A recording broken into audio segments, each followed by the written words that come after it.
Hey Sagelings, this is Blue. I wanted to talk a little bit more about the reading and learning about paganism, witchcraft, and then talk also referencing the other video I made last week about starter kits, witchcraft starter kits. I'm sorry to be more specific. So I made a video last week in response to a video made on my pagan life in which Maja was talking about advancing in Wicca, paganism, witchcraft, without reading too much. Now, I am against this because I don't think there's enough reading and learning out there when it comes to witchcraft and paganism. Because there are a lot of people that seem to, and this is referring to the eclectic Wiccan community. There are a lot of people that seem to read one or two books and then proclaim them to be like a high priest, high priestess. And while being eclectic means that you don't have to follow a strict tradition, it also means that they don't have the rigid structure that a traditional Wicca has. I've been doing a lot of research on degree systems in many of the traditional Wicca forms, and there's a lot of reading involved. And so I try to promote reading. Well, in Maya's video, she said that you cannot read yourself to success in Wicca. And she's right on that aspect. Emily here is a prime example of that reasoning. Now, you see some books right next to me. Emily created two starter kits. The first one had Buckland's complete book of witchcraft, and then Wicca for One, A Path for Solitary Witchcraft. Both of these books were by Ray Buckland.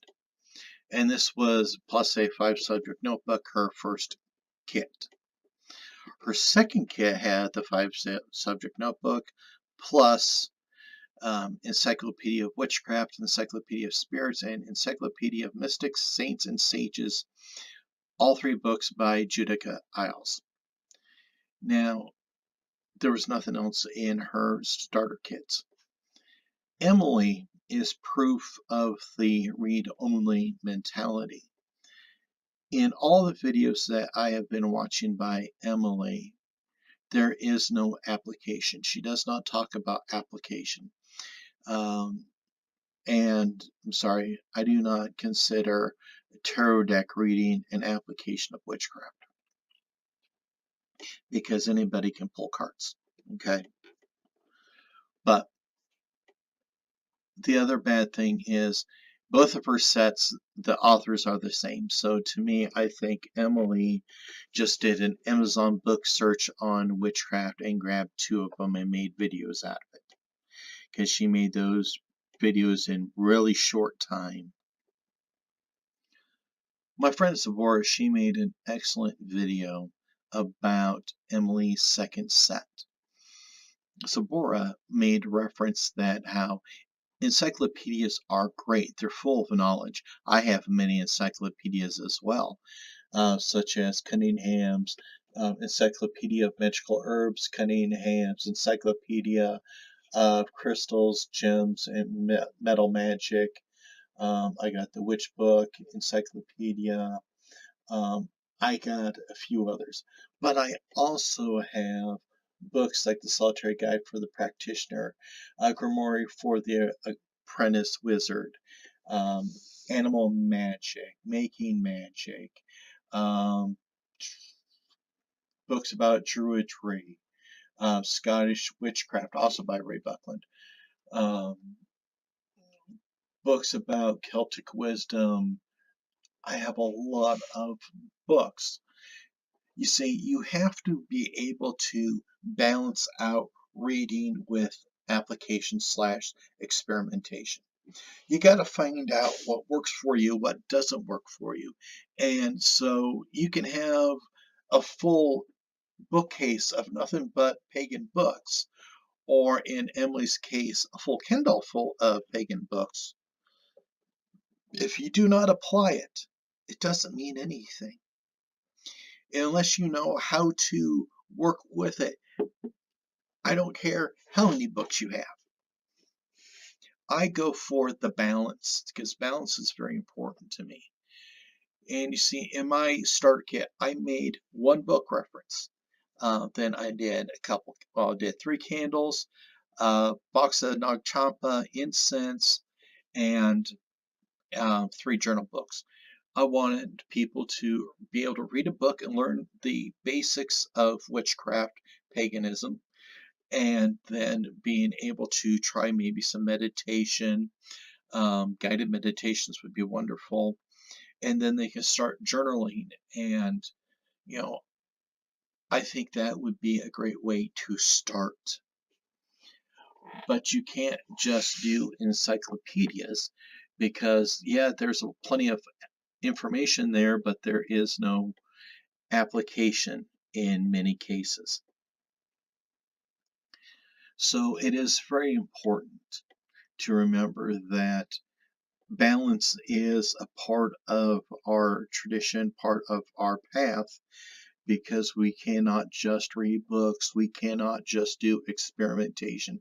We got to find a balance between the two, because sometimes you got to read the book and then walk the walk. And I mean that literally, because like one of the books that I have is The Forest and Shade Trees of Iowa. This is a way for me to learn about all the trees. You know, I went through it and then I went to my favorite nature park and I was trying to identify all the different trees. You know, some trees are easy, like the shagbark hickory, but some you have to pay a little bit more closer attention to the leaves. But anyway, Emily did a poor job on her starter kits because all she wanted to do was say, here's some books of knowledge, but there was no application. So if you are new to paganism witchcraft, please look at other starter kits here online. You will find out that people are going to suggest like a nice starter book like The Guide for the Solitary Practitioner by Ray Buckland. They're going to say, you know, get some candles, go for a walk. There's so many little things. It's not all books, but it's not all just go for it and see what happens. Because I have to say this as well.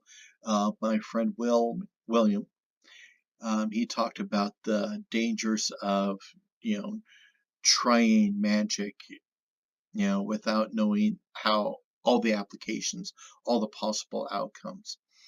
You can bring bad luck upon you because if you believe in magic and you think that you can do positive changes, well, you have to remember that if you do it wrong, you can actually have a negative change. The spell, the incantation will be perverted.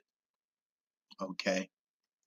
So please, if you are going to walk this path, you got to find your balance between reading and application. You cannot, you know, ignore one and expect positive results. Okay, so that's all I wanted to say on this. So everybody take care, be at peace.